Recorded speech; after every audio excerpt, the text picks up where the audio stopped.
Voilà, c'est tout ce qui est lié à votre savoir-être, ce qu'on appelle vos compétences transversales, mais disons plus comportementales, relationnelles. C'est un peu tout ça. On va chercher d'abord à mettre justement en avant ces soft skills, ces fameux soft skills. En réalité, c'est ce qui correspond à vos expériences de vie, pas forcément d'études, que ce soit dans le cadre de stage ou de bénévolat ou même d'expériences privées. Je vous prends l'exemple d'une jeune fille qui a 25 ans, qui a fait du babysitting durant ses années lycée et un peu à l'université. Elle se dit, j'ai aucun intérêt moi à mettre ça sur mon CV. Je suis en train de postuler pour un poste de chef de projet en marketing digital. Ça n'a pas du tout intéressé le recruteur que je dise que j'ai gardé Soraya pendant 2 ans, de 2 ans à 4 ans. Voilà, et détrompez-vous.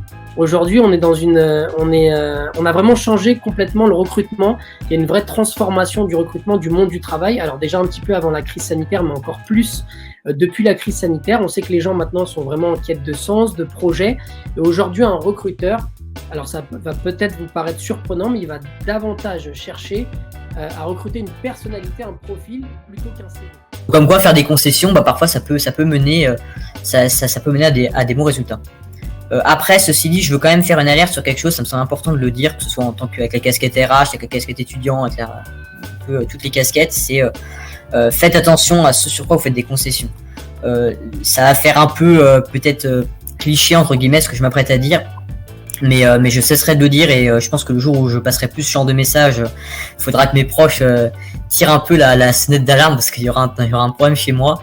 Et j'encourage vraiment à ne pas faire de concessions sur vos valeurs, sur vos principes, sur votre santé, sur toutes ces choses-là qui sont vraiment primordiales.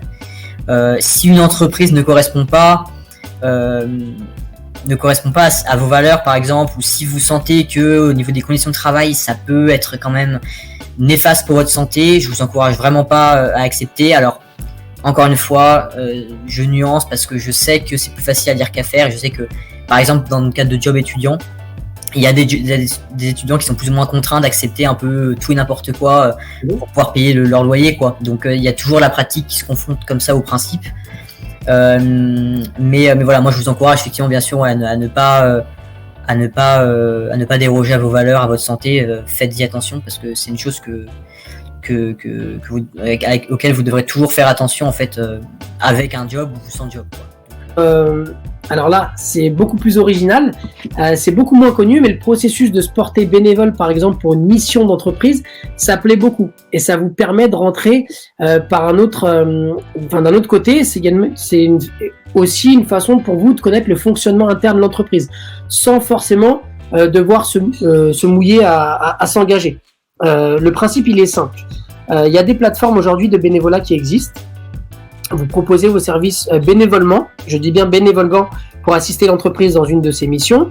Et après, du coup, ça va vous permettre, après coup, de postuler sur un des postes qui sera proposé.